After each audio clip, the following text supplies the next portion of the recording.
Well, hi, friends, and welcome to NC Family's weekly update for the week ending August the 9th. It's great to be back with you after being out of town for several weeks. And thanks to the other members of the NC Family team for taking the helm of our weekly updates during that time. Well, friends, nobody can dispute that this last month has been a tumultuous time in our nation. Just think back with me. On July 13th, an assassin attempted to take the life of former President Donald Trump. Trump then announced the selection of Ohio Senator J.D. Vance as his running mate. A week later, President Joe Biden announced that he would not be seeking re-election and dropped out of the presidential race. And then Vice President Kamala Harris assumed the role of presidential candidate, and just 2 days ago, in a somewhat surprise selection, announced that her running mate would be Minnesota Governor Tim Walz. Incidentally, my colleague who runs the Family Policy Council in Minnesota commented that, quote, right out of the gate, the Harris-Walz ticket is the most radical on abortion and gender ideology in American history. Of course, North Carolina Governor Roy Cooper was reportedly on Harris's short list for vice president, but withdrew himself from consideration a number of days before her vice president announcement was made.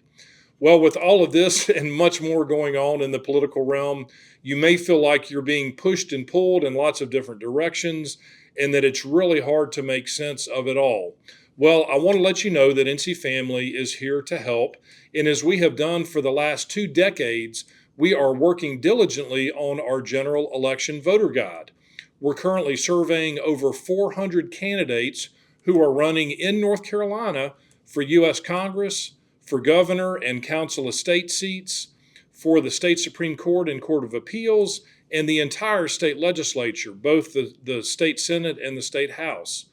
The print and online versions of our voter guide will be available in early October, well before early voting starts. So rest assured you will have lots of information to help you understand who the candidates are so that you can make well-informed decisions about those who you are voting for. More on that to come, so stay tuned to our weekly updates and our emails as we'll be getting more information out to you about our voter guide. And also, we will be taking pre-orders for bulk quantities of our voter guide for you to distribute at your local church, your community, and in your neighborhood. So stay tuned for that information. Of course, we want to encourage you all to stay safe out there as Tropical Storm Debbie continues to impact our state. We pray for you and your families and your safety, but let's certainly take steps to keep our family and friends safe from the effects of this significant storm.